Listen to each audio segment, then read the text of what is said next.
Israeli Prime Minister Benjamin Netanyahu's home in Caesarea has been targeted in a drone attack launched from Lebanon. The Israeli Prime Minister's office has confirmed that the Netanyahu's private residence in Caesarea was targeted in the attack earlier this morning. Now, in a short statement, the PMO says that Netanyahu and his wife Sarah were not at home at the time of the attack and that there were no injuries in the incident. 2 other drones fired from Lebanon this morning were downed by air defenses, triggering sirens in the Tel Aviv area. The attack on the Prime Minister's home has reinforced the threat that Israel faces from Hezbollah's drone arsenal. Israel is confronting a critical challenge as its air defense resources are strained under recent drone attacks.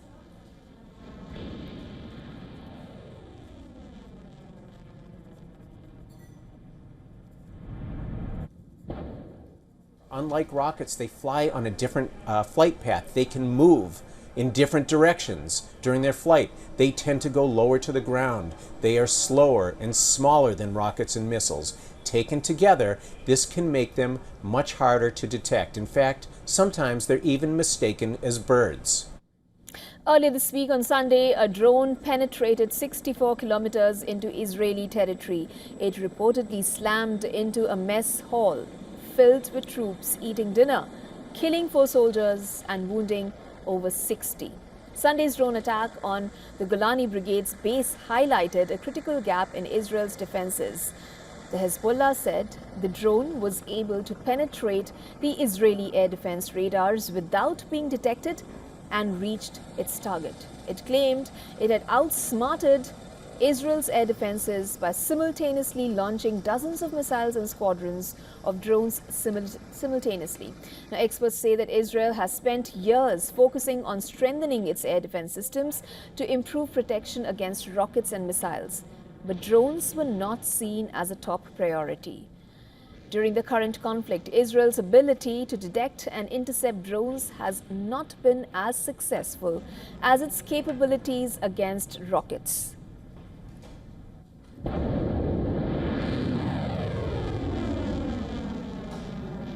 Now, the Hezbollah group has launched roughly 1,500 surveillance and attack drones since it began striking Israel in October of 2023. We are now being joined live by our correspondent Jody Cohen on the phone line to give us the latest about this recent turn of events. Jody, thanks for joining us on the broadcast. First up, tell me what is being said in Israel. We know the statement that the PMO has issued. We know what it says. It's a very short statement. Is there anything else that has been said about the penetration of the Iron Dome?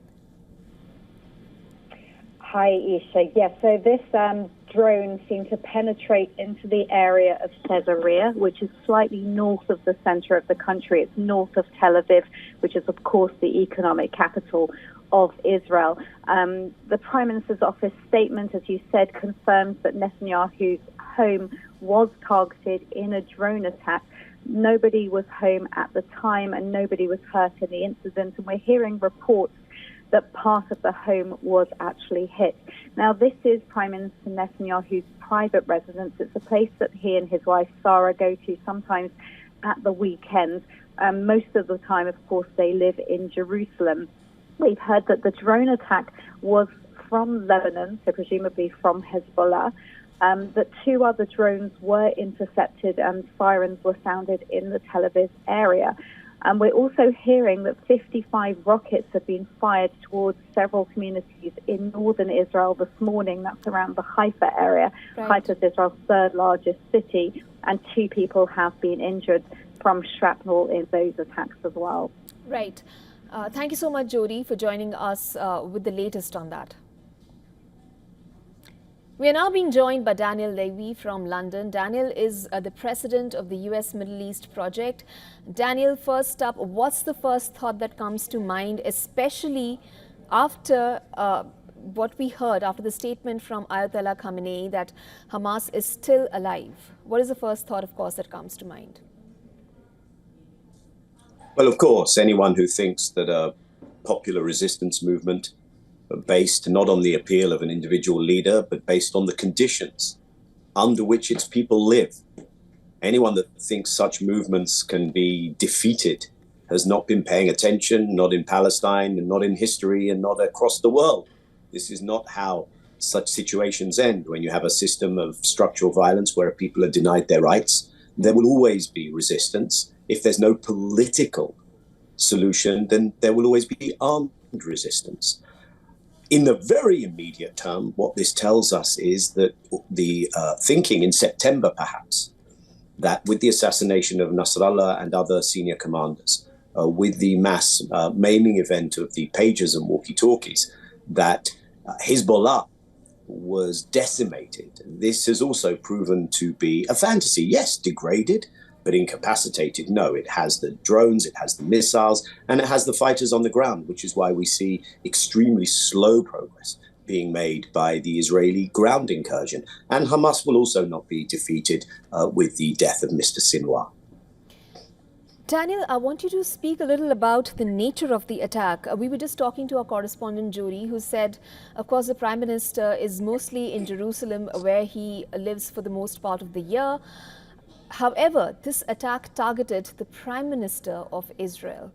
So isn't there a bit of a contradiction? You think if they were so aware of the precision of these drone attacks, they could have attacked his residence in Jerusalem? Or they could have better intel on whether or not he was at home? Well, you're assuming that the exclusive intent of such an attack, and I can't speak to the intent of those who launched the drones. These are not people I am in communication with, as you can imagine.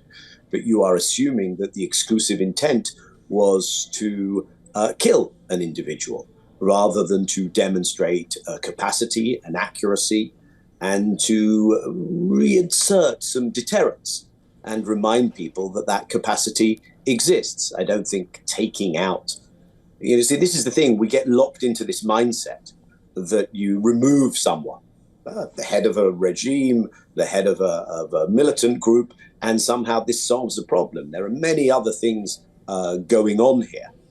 And therefore, what I think is significant here is this question of, can you hermetically secure yourself? And the answer is no, because if it's not a drone, a technology which we wouldn't have expected to play such a prominent role just a few years ago, then it will be something else. There's no such thing as 100% security, which is why you always need political solutions. So right now we see what the vulnerabilities are. Israel is extremely dependent on the US. The US has now posted its THAAD missiles, another layer of defense inside Israel. But there will not be hermetic security. There will only be political solutions. Those mean compromises. Those mean accepting that other people have rights. And that is where Israel is so stuck, because Israel can score battlefield successes. Of course it can, just like it will take battlefield hits. But it can't achieve a sustainable situation for its own security unless it has a political vision, and it doesn't have one. That's its big problem. Daniel, would you say that Israel's Iron Dome has been pierced again, and what are the implications and the reach of these drone attacks? Yeah, you're right to point this out, because there are several things going on here. One of which is not just for Israel, but for countries who have decided that Israel is a great partner for weapons testing.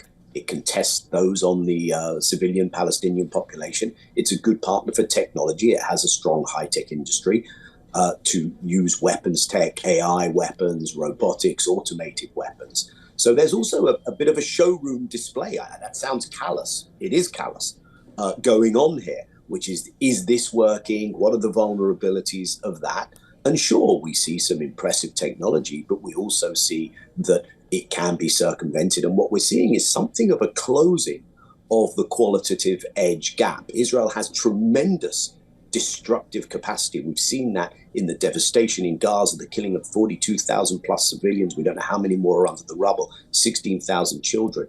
The devastation of schools, hospitals, everything destroyed. But what we don't see is a military solution to everything, again, because there isn't one. And so those who are doing this close military cooperation with Israel might want to ask themselves whether this is such a great plan. Daniel, you were earlier talking about the intent, and you say the intent doesn't always have to be to take out someone. Instead, it can just be about sending a message. Then how do you compare and contrast it with the elimination of several high-profile persons in the axis of resistance? Yeah, I think you have to take a step back. If you are one of the leaders of an armed resistance movement, it's kind of in your job description that you expect to die a so-called martyr's death. And I think if we look at the case of Sinwar in particular, this is not a man who had his pension plan and his retirement home ready, where he was going to spend his dotage with his grandchildren. He actually broadcast this. He fully expected, and the movement fully expected, that this was the kind of end he would meet. In fact, it's very interesting. Israel released this footage thinking that it would somehow show weakness of the last moments of Yahya Sinwar. But he is now being lionized, understandably in the context of what a popular resistance movement looks like and what has been done to Gaza, whatever crimes he committed. And just like Netanyahu, Sinwar has a request for an arrest warrant for war crimes from the ICC, the International Criminal Court chief prosecutor. But there is now a mythology, a martyrology around this moment, around this person. And that's the mindset that, if I can say this, a Western colonial brain has a real difficulty computing what it is to be an oppressed people who look to heroic leaders, not perfect leaders, leaders who can commit crimes. And they don't understand that this is not some terrorist head of the snake. You take them out and you solved your problem. Daniel, how long do you expect this tit for tat of sorts to go on for? It's not tit for tat. I think we have to be very clear. This is not a war against Hamas or Sinwar or Hezbollah. This is a war against the Palestinian people. That is why there is the total destruction, not only in Gaza, but also in the West Bank. This war didn't begin on October 7th. Israel has been in illegal occupation of the Palestinian territories for decades. The International Court of Justice has designated this as an apartheid regime and an illegal occupation. Israel has been displacing and ethnically cleansing Palestinians for decades. That is why we see all the time these pictures of refugee camps. Why are they in refugee camps? Because they're not allowed to return to their homes. So this is a very intense period in an ongoing campaign. But even the intense period, I fear, is going to be with us for some time, because that's where you have to also go into what's going on politically in Israel, Netanyahu's coalition, Netanyahu's own personal political survival, and of course the role that the US plays in supporting this, in not using its leverage to end this, and therefore it's America's war, just as it is Israel's war. Okay, thank you so much, Daniel Levy, for joining us on the broadcast with your thoughts on this. For all the latest news, download the WION app and subscribe to our YouTube channel.